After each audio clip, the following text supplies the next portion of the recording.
Well, hello and welcome back to The Lamppost Listener. My name is Daniel. I'm Phil. And this is a podcast where we chronicle transcendent truth by traveling further up and further into the classic works of children's literature. This is Season 9, Episode 16, which covers the first half of J.R.R. Tolkien's Smith of Wootton Major. And we're already off to a poor start because this would not be considered children's literature, especially by Tolkien. But that's the start of our show, and that's we're going to stick to it. We have to. We have to do it. It fits for a number of reasons. Please don't report us. I am so excited to get into our first work of fiction by the man, the myth, the legend, J.R.R. Tolkien. We've read on fairy stories by him, but this is the first time we're actually going to read some of his fiction. And ironically, this is actually the last work of fiction ever published in his lifetime. Right at the end. 1967. I believe he dies in 73, so we're really near the end of his life. Yeah. We chose this work, Phil, we've been, and maybe some listeners are joining us they saw Tolkien, or maybe they're searching for this, they find this. Maybe they haven't been with us for all of Season 9 as we've been covering George MacDonald's The Princess and the Goblin, and we're getting ready in the fall to read The Hobbit. We chose this because it's a great transitional text as we move from MacDonald to Tolkien, because this work itself was written as the introduction to the Golden Key, a revised version of the Golden Key that Tolkien was asked to write. Well, it started out that way. Did it actually? We've got a lot published? to talk about here because when I first heard this too, I'm sure you did, and someone said, "Oh, the short kind of novella Smith of Wootton Major started out as the introduction to another book." I'm like, I've never read an introduction like that before.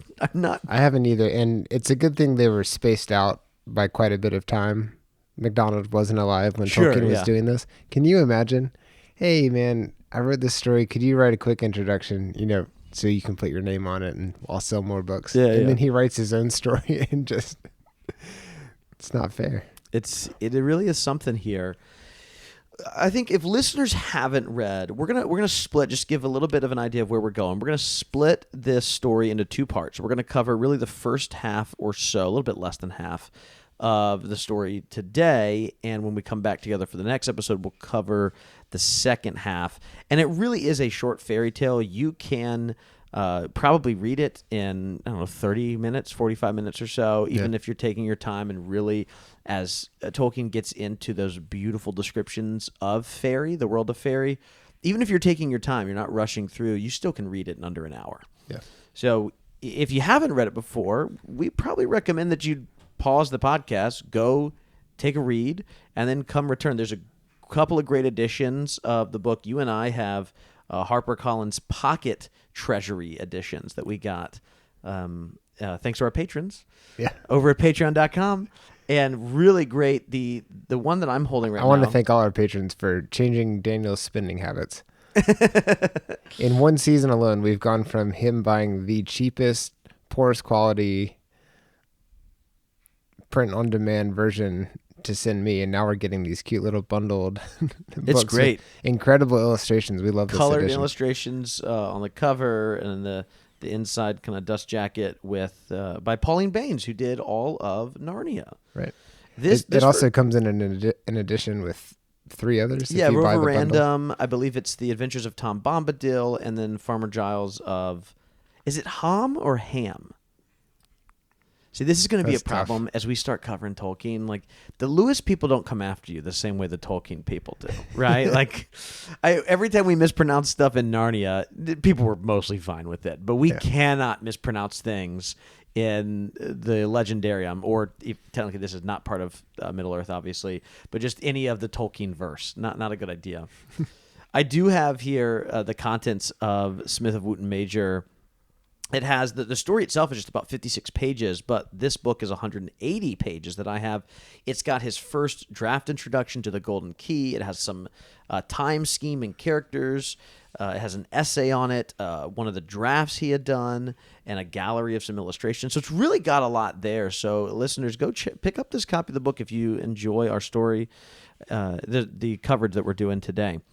But Phil, real quick, let's talk about the different illustrations. Yeah, because go ahead. this comes into play.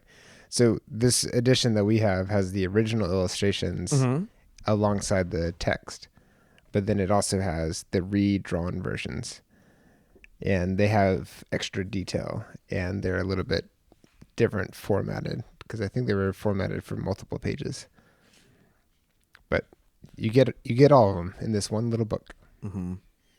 So we're going to dive into the story shortly, but before we do that, there's two things I want to do. I want to read some of Tolkien's other words, a letter, and then part of the actual introduction itself that helps us understand why Tolkien is writing this. And kind of hilariously here, Tolkien probably wouldn't want us to do this, but we're going to. So, sorry. Because Tolkien actually begins this introduction, which again is an introduction for the Golden Key. It's not a story. He begins it like this. We actually only have his draft introduction because it's never actually published. He starts in all capital letters. Don't read this. Yeah. Not yet. Tolkien says, "This is a famous fairy tale. I hope you will like it. That is all that needs to be said as an introduction. Reader, meet the Golden Key." And he goes on to talk, as we've heard Lewis say before, about how he doesn't really like introductions. In fact, just like we have said many times in the last season or two on this show, as Lewis said and on the reading of old books, do not read things about other things. Just go read that thing. Tolkien's saying the same thing here as he's writing this draft introduction in at least beginning in 1964 potentially, where he's saying, just go read the thing and actually come back and read my introduction. Really, maybe it'd work better as an afterword. Don't read this first. Did you actually get a chance to look at this? Well, I read the foreword, which explained that Tolkien wouldn't want there to be a foreword. And I turned the page and it wraps up and it basically says, go read this story first. Exactly. And to understand how we get, because again, this introduction speaks, it's not a story. It's not a narrative. It's Tolkien just speaking to the reader. To understand how it grows into something else, it's important that readers maybe who haven't read this or listeners get the sense that or understand that Tolkien is trying to define fairy story. Again, we're a couple of decades removed from On Fairy Stories, where he actually does name drop MacDonald at least once in that essay. Mm-hmm. And we're at a point where he says he's trying to define fairy stories. But, okay, here's the really important thing for us as, listeners have been with us covering George MacDonald. As he's attempting to define fairy stories, he says it's kind of like this. And then he begins writing the story, a fairy tale, that morphs into something else. And underneath all of this is the fact that Tolkien, in his old age here, has come to the realization that he really dislikes George MacDonald. Yeah. Do you remember we covered On Fairy Stories and we said it was a little hilarious that he's go on to give these Andrew Lang lectures where he talks about how much Andrew Lang fundamentally misunderstood the idea of a fairy story, right? It's a similar thing here. And I want to read a little bit from a note that Tolkien wrote to Clyde Kilby, which gives us a really good idea of the genesis of this story. Tolkien says, sometime during 1964, I agreed with Pantheon Books to write a preface to George MacDonald's Golden Key, which they proposed to issue as a fairy tale for children. No doubt I was approached because I mentioned George MacDonald with praise in Tree and Leaf, and that was that edition of On Fairy Stories is first published in an edition called Tree and Leaf, which also had Leaf by Niggle, I believe, in there. But I found that a highly selective memory, okay, listen to this, a highly selected memory had retained only a few impressions of things that moved me, and rereading George MacDonald critically filled me with distaste. I, of course, never thought of the Golden Key as a story for children, although apparently George MacDonald did. The task thus proved distasteful to me, but I was relieved of it by collapse of the project. When striving to say some useful things in a preface, I found it necessary to deal with the term fairy. And then I'm going to skip ahead just a little bit where he says, in the course of this, I tried to give an illustration of fairy and said, this could be put into a short story like this. And then I proceeded in what is the first version of Smith of Wootton Major. There I stopped, realizing that the short story had developed an independent life and should be completed as a thing in itself. Oh, listen to this for those of us reading George MacDonald for the last year. If I had gone on, I should have only written a severely critical or anti-essay on George MacDonald. Unnecessary and a pity, since George MacDonald has performed great services for other minds, such as Jack's. But he was evidently born loving moral allegory, and I was born with an instinctive distaste for it. Fantasties wakened him and afflicted me with profound dislike. He means it wakened Lewis here. Mm-hmm. It is better anyway to preach by example than by criticism of others. But Smith remains, as it were, an anti-George MacDonald tract. And he goes on to say a little bit more. But chose this to bookend our season. To be fair, when I chose this, I did not know that Tolkien says that Smith of Wootton Major exists as an anti-George MacDonald tract. Yeah. So interesting. For a little peek behind the scenes, 2 weeks ago, Daniel texted me in despair because he found out that Tolkien hated MacDonald. Well, I said, hated the work, and not really hate. Extreme I know what you mean. Distaste. He does say extreme distaste, and he realizes that on rereading him, he just finds him not good. We have more to look at potentially in the next episode, but I think before we actually dive into the story, all of that is helpful context for where we have been on this show. Any final things that we should look at before we actually dive into the work itself?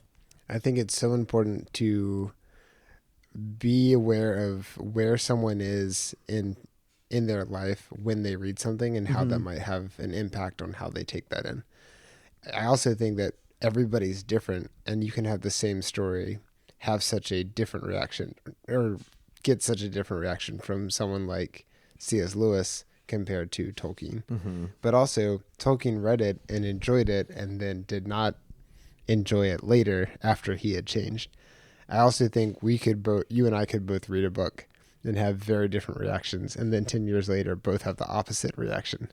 This happens all the time. Mm-hmm. And there's so many factors, it's kind of hard to know, is it actually bad? It's always tough when someone that you look up to, like Tolkien, says something that's negative, because I think Tolkien's right about a lot of stuff. But sure.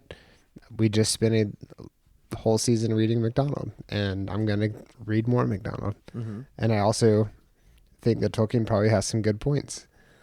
So I'm interested to see what are things that he wants to promote in the story that he wrote. Yeah, I think we're not going to be able to fully understand. I mean, it's Tolkien. We're not going to be able to fully understand it in just 2 episodes anyways. But even for this conversation, I think once we get to the end of the story, we'll be in a better place to talk about where we're seeing that relationship between MacDonald and Tolkien, or the disconnect that Tolkien is certainly feeling for MacDonald, or the distaste he has for him. I think we see maybe a little bit of it here in the first half of the story, but actually not much, especially because so much of what we're about to cover is really the setup for the journey into Faery, and really what you and I read leading up to Smith's meeting of the kind of the Faery Queen, the Queen in Faery is maybe a better way of saying it. And I think that as we continue the conversation into our next episode, we'll be in a better place to be able to look at those, either the connection or disconnect occurring from Tolkien to MacDonald and vice versa, right? Where you have some of the frustration that Tolkien seems to feel about him and the distaste he feels for him. We don't see as much of it in this part of the story, only because it's really only the last, maybe 7 or 8 pages of what you and I read that actually covered the journey into Faery. So much of it is the buildup of the world of Wootton Major here. Right. Well, should we dive into the story? Let's go. I've got a summary, as we are prone to always do here. I've got a 150-word or less summary of the first half. And I should say, we read up to Smith's meeting of the Queen in Faery, which in our version of the books, the kind of the pocket editions, it's page 32. If you also listen to it on Audible, it's at least the one I found was split up into 4 chapters that kind of just stopped randomly. This was the first 2 chapters just about as well. Okay. It kind of is in the middle of the story, but we felt, you and I, or I guess I should say, I felt as though it was a great place for us to, okay, met the Queen, let's stop right there. Yeah. So, and I did not. You did not. You read the whole thing. I did not understand the assignment, and I read the whole thing. Yes. And I will say I've read this whole thing before. The last time I read this in its entirety, I read it twice in its entirety, once about 5 years ago, and then once when I was in early middle school. and was at the very beginning of my reading of Tolkien and totally thought this was in Middle Earth. Picked it up off the shelf at Barnes & Noble in 2003 or so. Wow. And was like, this is it. This is great. And I was very confused. Yes. I had the version that had Farmer Giles and Smith of Wootton Major. Did not understand. I thought the dragon, if you remember in Farmer Giles, there's a dragon, Christophalax, I believe is the dragon's name, and thought it was this is supposed to be Smaug's brother. They're just buddy, Your brain can't help but make connections. I can't remember exactly what it was, but there was a moment in this where I thought, wait, is this all part of Middle Earth? It is not. Is it all connected? Even knowing that it's not supposed to in any way be connected. Mm-hmm. But I think he can't help but put certain things in there. He likes what he likes. Yeah. All right. Well, here is the first half of Smith of Wootton Major. In the village of Wootton Major, there is a special winter festival that occurs once every 24 years. At this festival, a marvelous cake is presented to 24 children. At the time of this story, the master cook is a man named Noakes. He was not a particularly notable cook, but was hired to replace the previous master cook after he mysteriously left the town. Noakes is supported heavily by Alf, his apprentice who arrived in the village from a faraway land. When it comes time to prepare the great cake for the festival, Noakes decides to create a sweet cake and includes various trinkets inside of it. One of these trinkets is a little star from the realm of Faery. During the festival, a blacksmith's son accidentally swallows it, and it gives him the ability to travel to the land of Faery. Well done. I couldn't talk much more. I ran out of space. Yeah, ran out of characters. I ran out of space. He does travel a bit more into Faery. We get some of his adventures, but that's all we have for right now. I particularly enjoyed how, for your summary, you stuck to the assignment and didn't write an entire new short story and have that published. Unlike Tolkien, I was like, this is what we're supposed to do, and it didn't morph into something else. Right.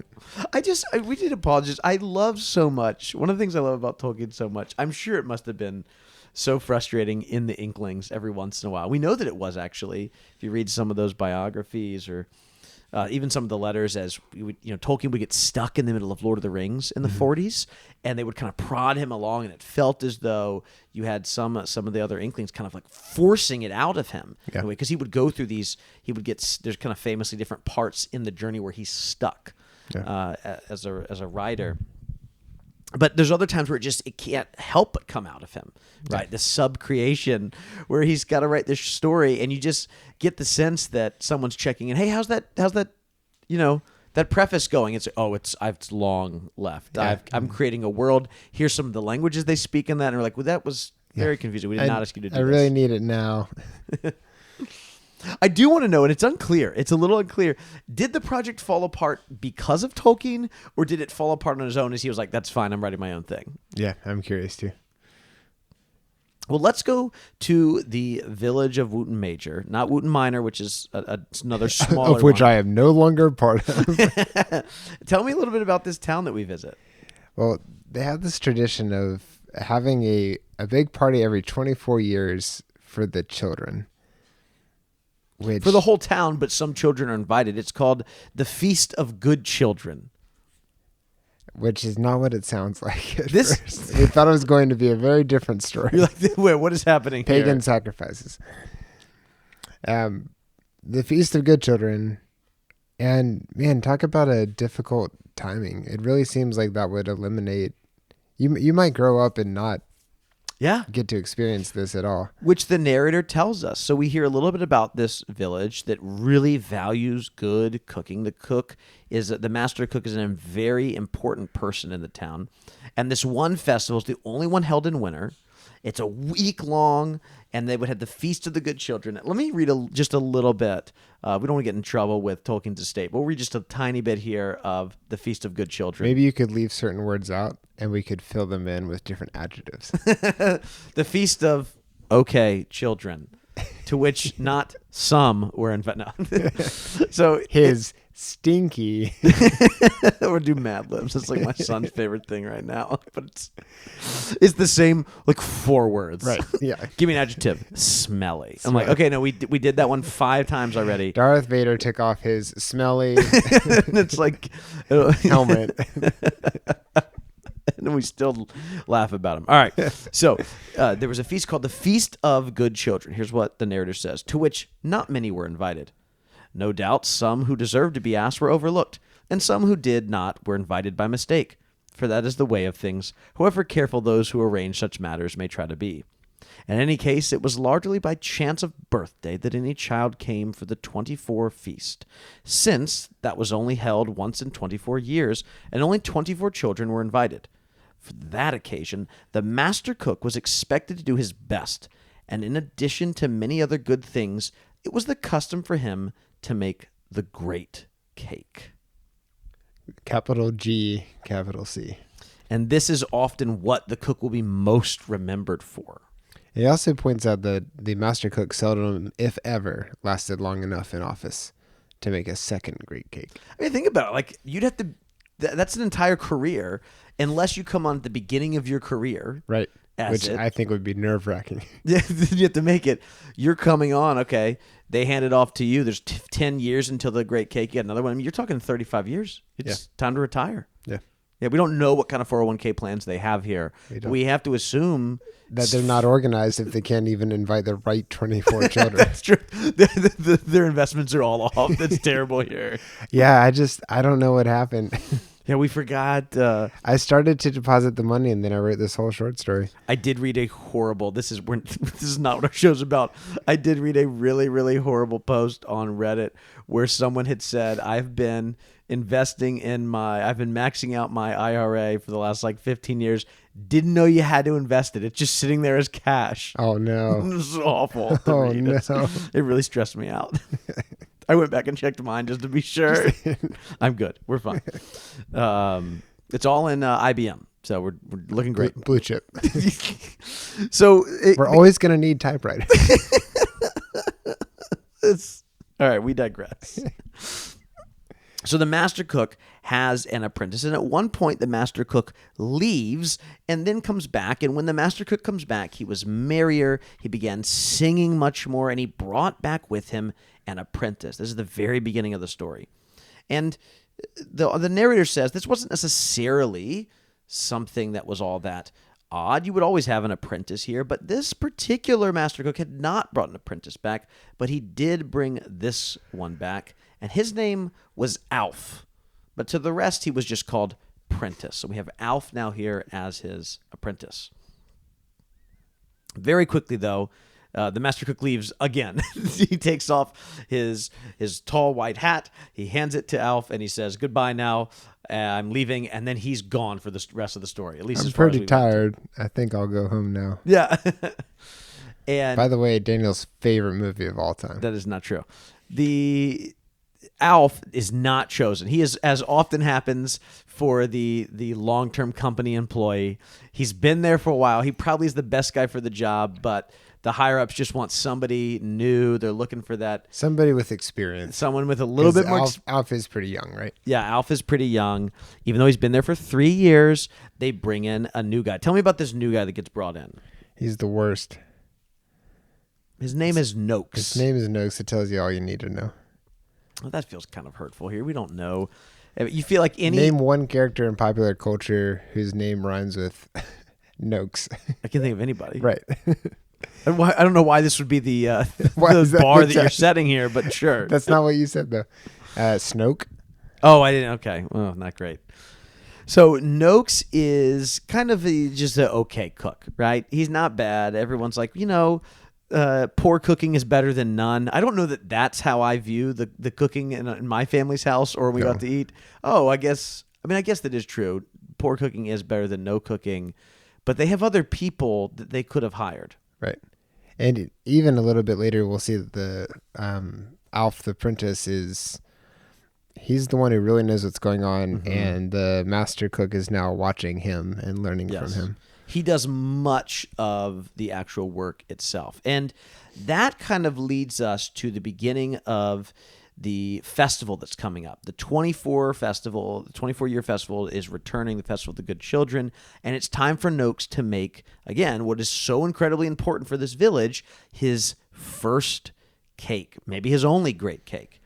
And here, there's an interesting dynamic that occurs between Alf and between Noakes. And Tolkien is very, very not subtle here with what he's doing. His chief notion, this is Noakes, was that it, meaning the cake, should be very sweet and rich, and he decided that it should be entirely covered in sugar icing. "Oh, that will make it pretty and fairy-like," he thought. Fairies and sweets were two of the very few notions he had about the tastes of children. Fairies, he thought, one grew out of, but of sweets he remained very fond. We remember that really famous line that Tolkien has on fairy stories, where he says, do you remember what he says about fairy stories and children? No. He says the only reason that we assume that they're for children is just like kind of our hand-me-down furniture. We've simply placed them in the nursery when we no longer want to use them. Yeah. He reminds us over and over again. And we even heard that in that note to Clyde Kilby that I read at the beginning of this episode. The idea that it's simply for children is something that he just is frustrated by. He even says the golden key is not for children. Yeah. Even MacDonald thought it was, and Tolkien's like, no, MacDonald, I know he wrote it, he's wrong. It's not for children. And yet here you have Noakes, who was kind of supposed to be not even a terrible cook, but just kind of just a regular, like just an ignorant guy. Is like, well, kids like sweets and fairies. Now everyone still loves sweets, but they obviously grow out of fairies. We had an assignment in art school to make bad art, and it was we've talked about this before, but it was a real challenge to make bad art.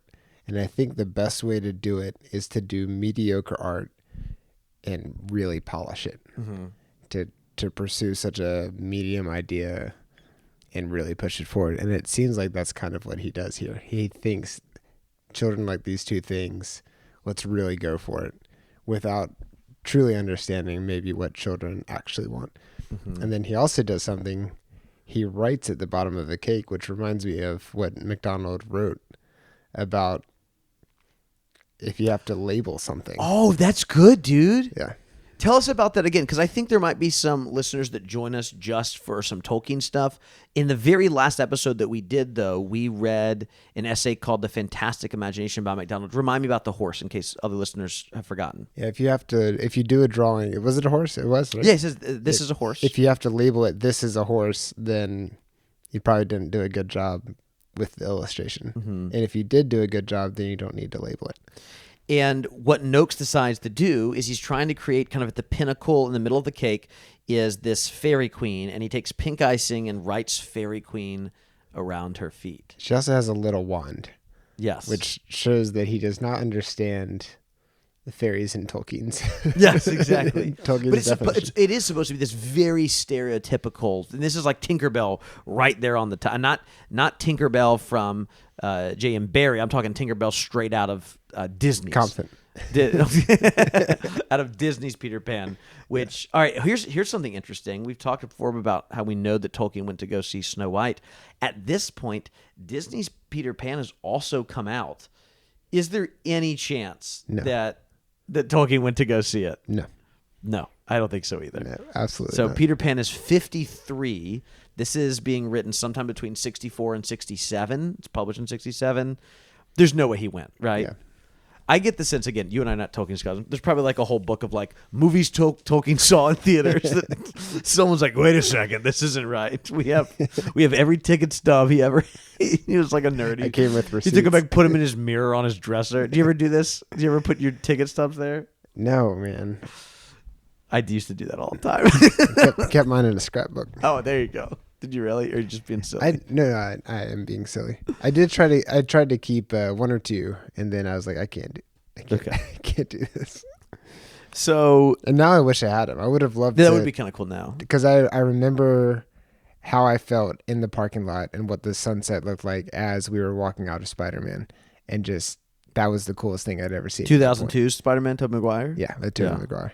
That's great. First PG-13 movie I saw in theaters. Really? Yeah, Wow. I was 11. Yeah. No, I was like 12, but I was not 13, and it was awesome. My dad regretted the way that I can't believe I'm blanking on the name. The way the goblin dies. Willem Dafoe? Yeah, he regretted that. He's like, I think that was a little too much for that age. You're all right. I was totally fine. You survived. All right, so back to the story.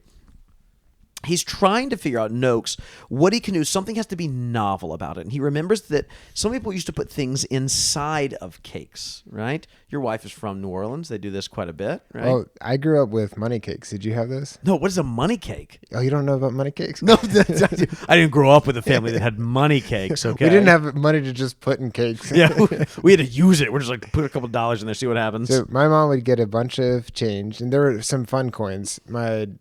I think real change. Real money. Like real money. We're talking cash. Cash is king. You're like, I hope no one bites into this $100 bill. So that was a concern that someone would bite into the coins. And there are one or two kind of special coins, maybe a golden dollar, maybe a Susan B. Anthony coin, just things that you're not going to find every day. But there are also some nickels and some quarters, mainly a lot of quarters. And my mom would wash the money laundering, and then... And then so that's what that means. So that's what double jeopardy. We're fine. She would fold it up into wax paper several times over, so that there's no chance of, you accidentally bite into a coin. And then she would put it into the cake, spread it out evenly, so that every kid would be likely to get a piece with money in it. Mm-hmm. And then it's very clear, like if you see the paper as you're taking a bite, you don't eat that piece, and everybody gets a coin to take home. Which when you're in first grade is pretty exciting. Yeah, pretty fun. Well, there are a lot of friends at this birthday party, again, because it's first, second grade. Because you were popular. Super popular. And the next 3 or 4 birthdays, everybody wants a money cake. Well, no one told their mom that it came in wax paper. So one person's mom just dumped a handful of change and didn't wash the pennies and then baked it into a chocolate the whole cake. And we're biting down going, oh, gosh. Just dented Abraham Lincoln's head.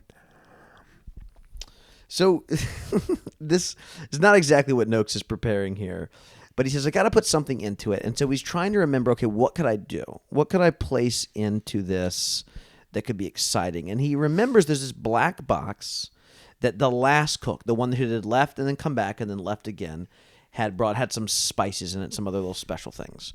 So he goes into it, and he doesn't find much left. Most of the stuff is kind of old or dry and musty, as Tolkien says. But he finds inside of it, it says a small star, hardly as big as one of our sixpences, black looking. What is that? It's like 6 pennies in a row. Wow. Yeah. It looks like a centipede, I guess. Yeah. But it was tarnished. And he even says, that's funny. And there's a voice behind him. It's actually Alf that says, no, it isn't. And the narrator tells us this is very different. Alf has never spoken this way to the master cook. He says, that's not funny. And Prentice, or Alf, says, it is Fae, F-A-Y. It comes from Faery. As we're kind of not surprised, Noakes just kind of laughs, and he says a couple things. And I do want to read a little bit of what he says here, because his reaction of both ignorance and, I mean, what would be the best way to describe his reaction here, especially for listeners who haven't read this yet? Yeah, ignorant and dismissive. Dismissive, oh, that's well said, yeah. He just kind of tells him that one day you'll grow up. He does, okay, he says, he even says, you can put it into the cake, it'll be fun, this little star, put it in there, and he said, it'll be a little great. And even though Alf says, it isn't a trinket, master, it's a Fae star, Cook says, so you've said already. Very well, I'll tell the children, it'll make them laugh. I don't think it will, master, said Prentice, but it's the right thing to do, quite right. Who do you think you're talking to? Said Noakes. And then says, in time the cake was made and baked and iced, mostly by Prentice. As you are so set on fairies, I'll let you make the fairy queen, Noakes said to him. Very good, master, he answered. I'll do it if you are too busy, but it was your idea, not mine. And Nook says, "It's my place to have ideas and not yours." This is such a common theme through all the stories we've read on this podcast. Just there's always a character like this who clearly doesn't get it, and they're being led in an unusual way by the person who is supposed to be beneath them, and they're tolerating it for a while. Who are you thinking of from Narnia? Man, you had to ask. I feel like this has been a theme. I mean, I'm thinking of a couple people too. I can maybe name a few while you're thinking. To me, Governor Gumpus. I was going to say almost anybody who's in a position of authority who's not supposed to be, like a king who probably shouldn't be there. But so Governor Gumpus. So Gumpus, who we meet in the Lone Islands, and Don Treader. Also in Prince Caspian, you have Miraz, and then Sepespian and his buddy. What's his name again? It's Tom Brady's wife. What? Glazelle. All right, Glazelle. Sepespian and Glazelle, who all have this kind of, I mean, they can't imagine. Remember, they're somewhat afraid of things like where the ruins of Cair Paravel are because the wood is haunted, and they're a little afraid of the water, but they also don't really believe in it either. Gumpus is kind of similar with this. You could argue Eustace when he first arrives. Yeah. Uncle Andrew, even, again. Uncle Andrew the whole time. But what's funny about all of these characters is none of them are complete, atheists in their view of Faery. In a way that we hear a little bit of that out of Noakes, that he's kind of like, no, whatever. That's real. All the characters I named are like, we're still a little, we don't believe it's real, but we act as though it might be. Do you know what I mean? And Uncle Andrew himself, he believes in the magic being real because he literally sends these little guinea pigs, right? Or the hamsters, whatever they are. But he doesn't understand it, which is why he sends it. Okay, that's exactly what it is. They don't understand it. Because even when Glazelle and Sepespian recognize, right, the trees are moving, they don't really understand. Remember when even the river god comes out at the second battle of Baruna, or is that the second? I think that's the right one, at the end of Caspian, the river Baruna. They don't fully, and actually I think the movie did a great job of this, the 2008 Disney movie, where you have, I don't remember which one it is, but one of those guys just there, just like staring down into the river god's eyes, and still you get the sense that they can't really believe it. Yeah. So Ludi from the story. Perfect. Read, yeah. She has so many chances, and she just doesn't. Maybe can't allow herself to believe, or doesn't. Yeah, and trust it. Your Irene's grandmother even says, I mean, how many times did we cover this season? Even says, look, even if she were to see it, she still would just make up another excuse. Yeah, she cannot comprehend it. And with both Tolkien, the Pevensies at the begining, they don't believe Lucy, Peter, and they even explain down to her, "Oh, you're just pretending." Exactly, and you have to have the professor come in and make this appeal to logic, which from a modern perspective is like, no, the logical thing is that she didn't go into a magical wardrobe, and it's Professor Diggory who's like, no, the logical thing is that all of it is real. Yeah. So with all three of our authors we've covered on this show, with Tolkien, MacDonald, Lewis, all of them, one of their biggest issues is, one of the things they keep all three of them bring up into their work, is not just the act of not believing, but also thinking that somehow there is like an elevated, a special enlightenment for those who are above this, right? And I think we could apply this kind of in two ways, probably multiple ways, but at least the two ways I'm thinking right now is not just believing in the magic or believing in there being something transcendent, something metaphysical, something enchanted, right?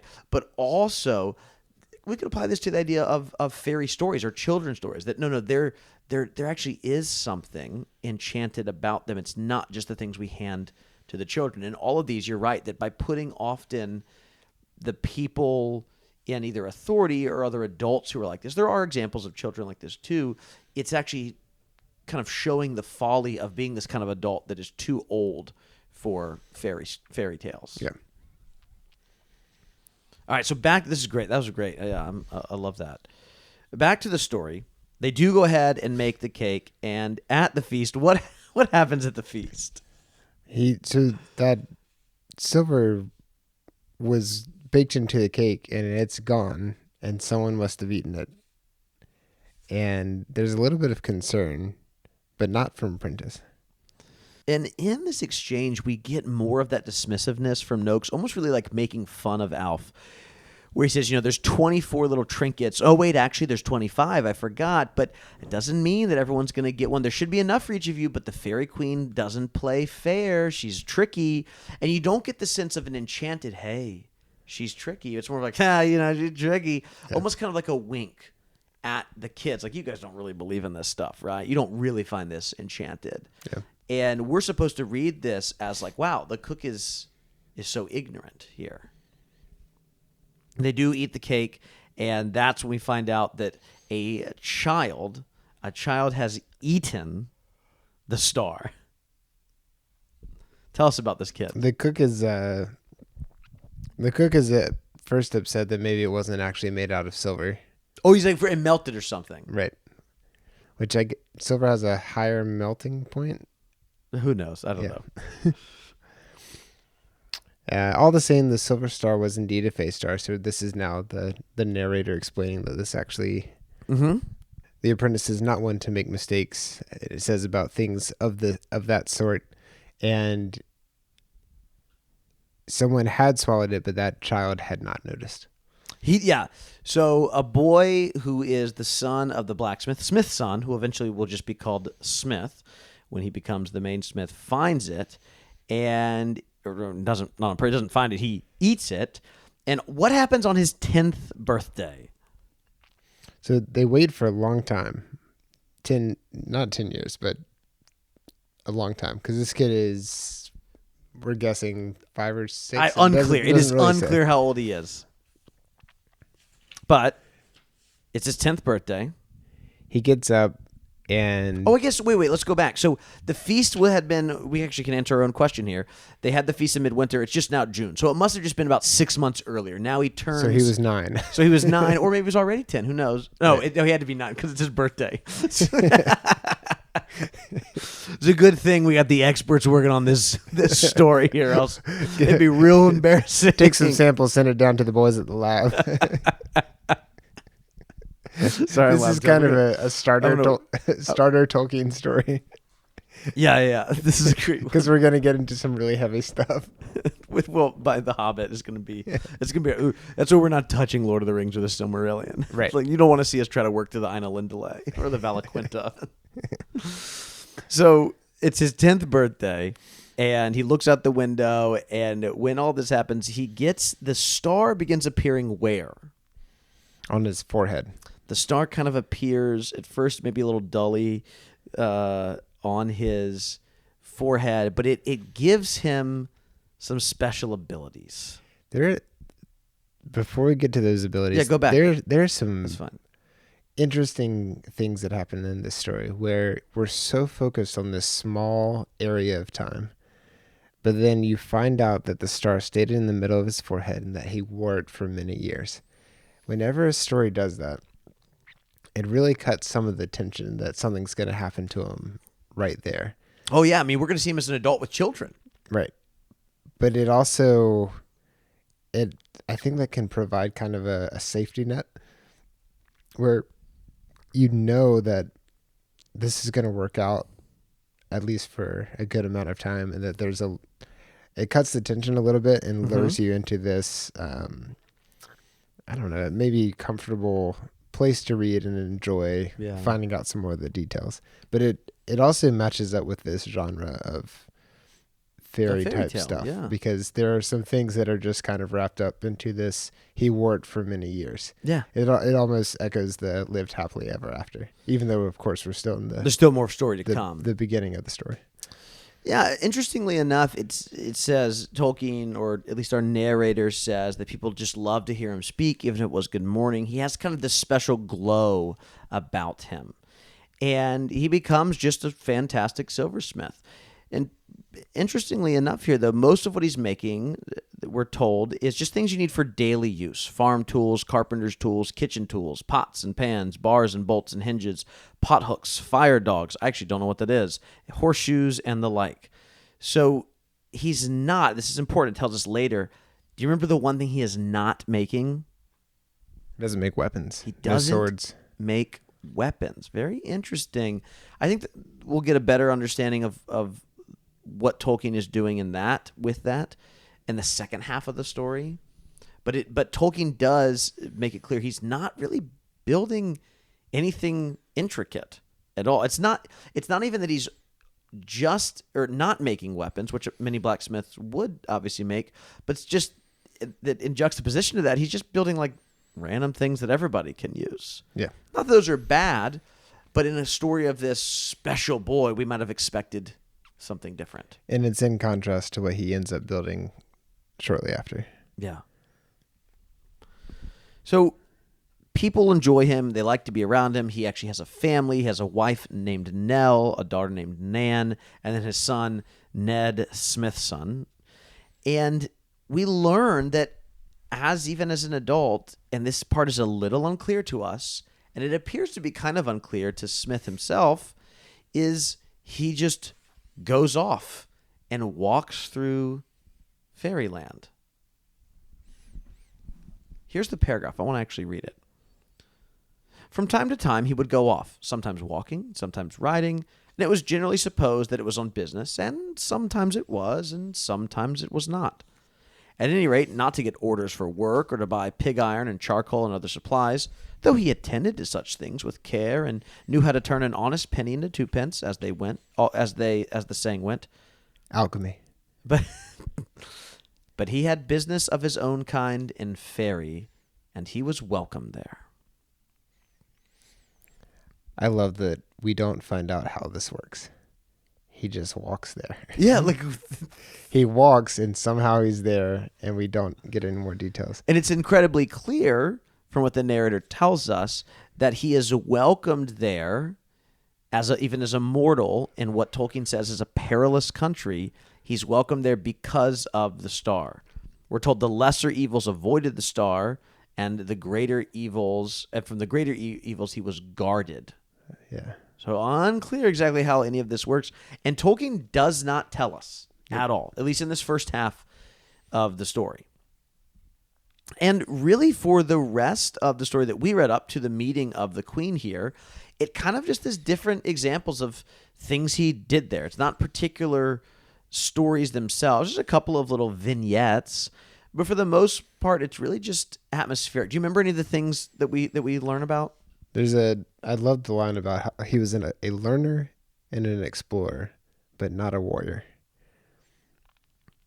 It's how I've chosen to live my life.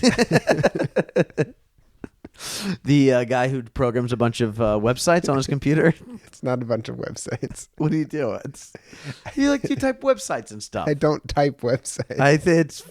Look, from my perspective, as a what guy, what do? You press play on the VHS player? We don't have technology in our school, so take that and run the lesson. You probably make them read it themselves. Exactly. I like the fact that in your perspective, a classical school just means we have older technology. It's like you're still just watching movies, but it's a VHS. The Amish stopped at carts. The classical education stopped at VHS, just like my high school. We still don't have DVDs down there. So there's one of the stories I really like is there's this moment when a wind kind of comes after him in Faery, and this tree kind of it reminded me a little bit of the Giving Tree. You're a big Shel Silverstein fan, right? Yeah. I assume. And he did a lot of work for Playboy. Yeah, I mean wasn't he like kind of like a wild dude? He was kind of a wild dude. Yeah, you ever look at like on the back of like the Giving Tree or something, like one of his like, or like where the sidewalk ends or something like that, and you look at the back and you see his like picture, like, whoa, that's like not who I expected to see. Yeah, he's burly and yeah. But there's this tree when this wind comes, this young birch tree that kind of gets blown all the way down to the ground, and it wraps itself around him and actually speaks to him and even cries because the tree kind of gives up all of its leaves, all of its fruit to protect him from the wind. There's this kind of sacrificial thing that looking out after him. That's one of the really interesting things that happens. There's another one. Do you remember the flower in the box? I don't know. I was going to talk about the guys in the ship. Oh, do that. Oh, the elves. Talk about the elves. Yeah. It seems really intimidating, but he just sees this group and there's something about their voices that stood out. Do you remember what they say? The elven mariners were tall and terrible. Their swords shone and their spears glinted, and a piercing light was in their eyes. They lifted their voices in a song of triumph. That's what it is. The lifting voices in a song of triumph. It's so cool. And that's all we get. He just falls down, and they just went away. And then that was it. They're gone. Then we go to he already used up his tree card. He's like, yeah, they're not going to save. Well, the tree thing actually happens afterwards. He was saving his tree card. He's saving. He also at one point goes he goes back home at one point, or he also dances for a while. Do you remember this? He goes and he dances with a maiden that he finds there who calls him Starbrow, and she says, "Isn't the queen going to be kind of upset about this?" He's like, "I just kind of thought I could do whatever I wanted to do here." Right? Yeah. Classic human. Just you get one magical star on your forehead, and you think you can do all this stuff.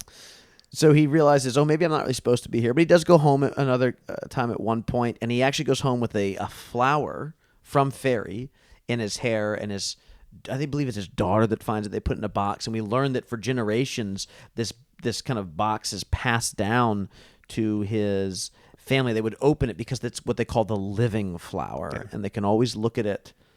But they wouldn't close it. It would close on its own, and it would open on its own as well. Or you wouldn't always be able to open it. So there's all these kind of magical things occurring. Time goes on, and this is really where the story's going to end for us today. Kind of awkwardly here in the middle, but he ends up going back to Faery after more time has passed. We learn that Alf has actually become the master cook. Noakes is gone, and there's a new apprentice named Harper.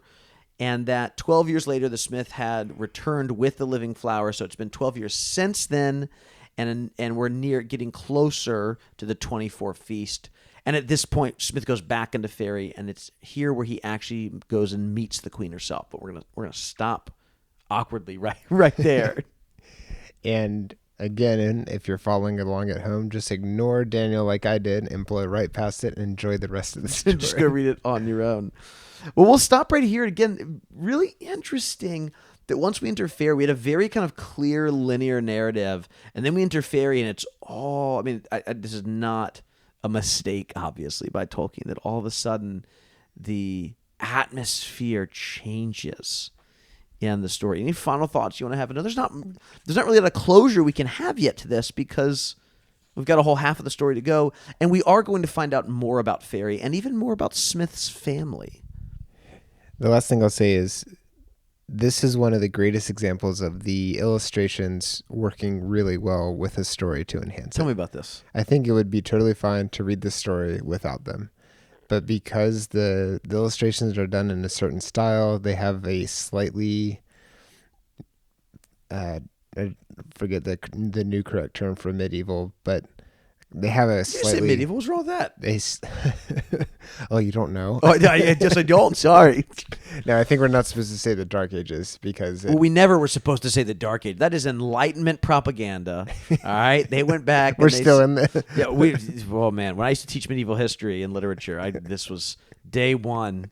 It's like, if anyone says Dark Ages, you're kicked out. It's like that episode of Community where the guy's like, "There's no ghosting." Remember the clay class they go to? Yeah. It's like, if anyone does ghost on ghost or whatever they call it, you know what I'm talking about? Yeah, it's the guy who played Buster in Arrested Development. That's right. Which It's Tony Hale. I had no idea, and then I rewatched that episode recently, and I thought, oh man, now this guy's so iconic in my brain. Yeah, he also was in Veep. He was a good character in that too. Yeah. What's the actor's name? Tony Hale. Hale. Yeah. I think he's a Christian too. Oh really? I think I read an article he One did of us. with. I read an article he did with not Christianity Today. What's the cool one? No, and we're subscribed to Christianity Today. I'm not throwing it under the bus. I love Christianity Today. You're not throwing the magazine under. No. I put it. It's on one of our shelves at home. But there's that's a toilet bowl. There's a Christianity Today, but for cool Christians, Christians that have tattoos. I'm not one of them. I'm not a cool Christian. I have a podcast. You know what I mean? The Jesus Saves coupon clipper. No, there was it's called something I don't know what it is. This is going to be fun, so I won't do this.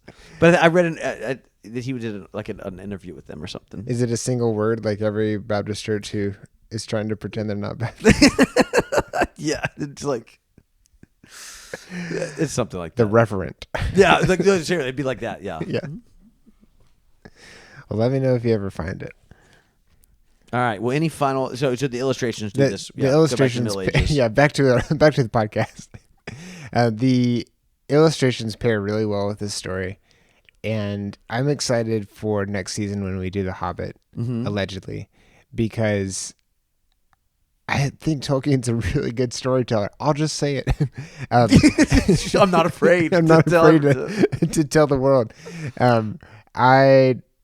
I'm excited because I was so immersed so easily in this story, and the illustrations enhance that. Yeah. And this whole, and we've gone on about this edition, but the way this little book was put together and all the extra things, I'm excited to go back and read the story again. I'm excited to read all the stuff that comes after it. I'm excited to compare illustrations, the first version versus the second version. I'm excited to look at the photocopies of what Tolkien's original draft looked like. Yeah, which is in the back of this, yeah. And there's just more of that coming with The Hobbit. We'll have so much to dive into. And I even have that J.R.R. Tolkien's art of The Hobbit, which is all of his, not like not like Alan Lee or Ted Naismith or who am I forgetting? There's that other really great John Howe. There's kind of like three really famous Tolkien artists. But I have that whole book. I think you gave it to me. It's all Tolkien's art from The Hobbit, which would be really fun to look at. Yeah. I think it's a great place for us to end here. When we come back, we're just going to pick right up. You'll do the summary of the second half, but we'll pick right back up and we'll dive in. We are going to, in our next episode, introduce a new segment we're doing for season 10, because next episode will be our season finale, actually, which is going to be we don't have a cool name for it. We'll come up with something, but a letter segment where we'll start reading at least one letter, or every episode or every other episode or so, because I also have a letter that Tolkien wrote about Smith of Wootton Major that I'll share with us as well. But then we'll just dive into the rest of the story and finish it off. Excellent. You wanna wrap up our episode for us? Sure. This episode is made possible by our patrons over at patreon.com. If you'd like to support the show, you too can listen to a bonus episode each month along with other rewards. Special thanks goes to John Marr, Emily Wakefield, Ryan Smith, Andrew Trophy, Becca Brown, Christiana Lyon, and Ian Wooten for supporting us at our top tiers. Listener feedback can be sent to hello@lampostlistener.com. Voicemails can be left at 406-646-6733. Previous episodes, links, and book information can also be found at lampostlistener.com. A review on Apple Podcasts will help other listeners find the show. Thanks for coming along on this journey, and we will be back soon.